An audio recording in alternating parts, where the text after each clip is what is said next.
اس دنیا میں سکون سے جینے کی ایک ہی تدبیر ہے کہ ہر انسان کے پاس ایک وسیع و عریض قبرستان ہو جہاں وہ لوگوں کی غلطیوں اور خامیوں کو دفنا آیا کرے۔ ہر عمر برتنے کے بعد میں نے یہ جانا کہ عورت موم ہے یا پتھر، اس کا فیصلہ وہ خود کرتی ہے، کسی دوسرے شخص کو اسے موم یا پتھر کہنے کا حق نہیں۔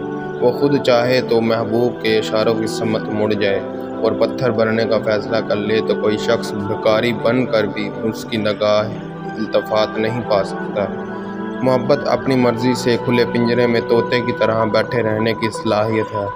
اکثر اوقات سچ کڑوا نہیں ہوتا، سچ بولنے کا انداز کڑوا ہوتا ہے۔ پاکیز ترین محبت یہ ہے کہ تم کسی شخص سے محبت کرو یہ جانتے ہوئے بھی کہ وہ تمہارا نہیں ہو سکتا اور اسے خوش دیکھنے کی تمنا کرو۔ محبت پانے والا کبھی اس بات پر مطمئن نہیں ہوتا کہ اسے ایک دن کے لیے مکمل طور پر ایک شخص کی محبت حاصل ہوئی تھی۔ محبت تو ہر دن کے ساتھ ہونی چاہیے۔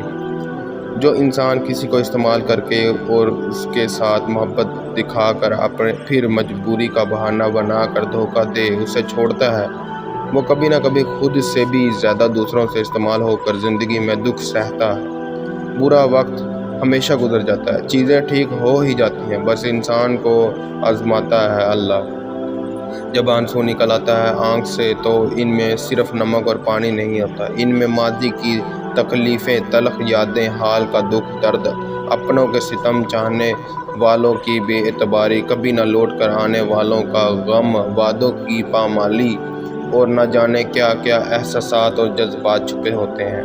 اللہ دکھ بھری داستان کو بڑے دھیان سے سنتا ہے، کچھ غم مٹا بھی دیتا ہے، کچھ الجھنیں سلجھا بھی دیتا ہے، لیکن اگر سارا ہی غم سلجھ جائے تو آدمی اس میں بات چیت بند کر دے گا۔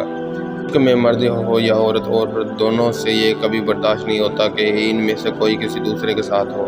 مرد تو پھر بھی کسی طرح برداشت کرتا ہے، پر عورت ظاہر شاید نہ کرے، لیکن سکون اس کو ایک لمحہ بھی نہیں ہوتا۔ وہ چاہتی ہے کہ بس ہمیشہ میرے ساتھ ہی رہے، چاہے تیسری کو ماننا ہی کیوں نہ پڑ جائے۔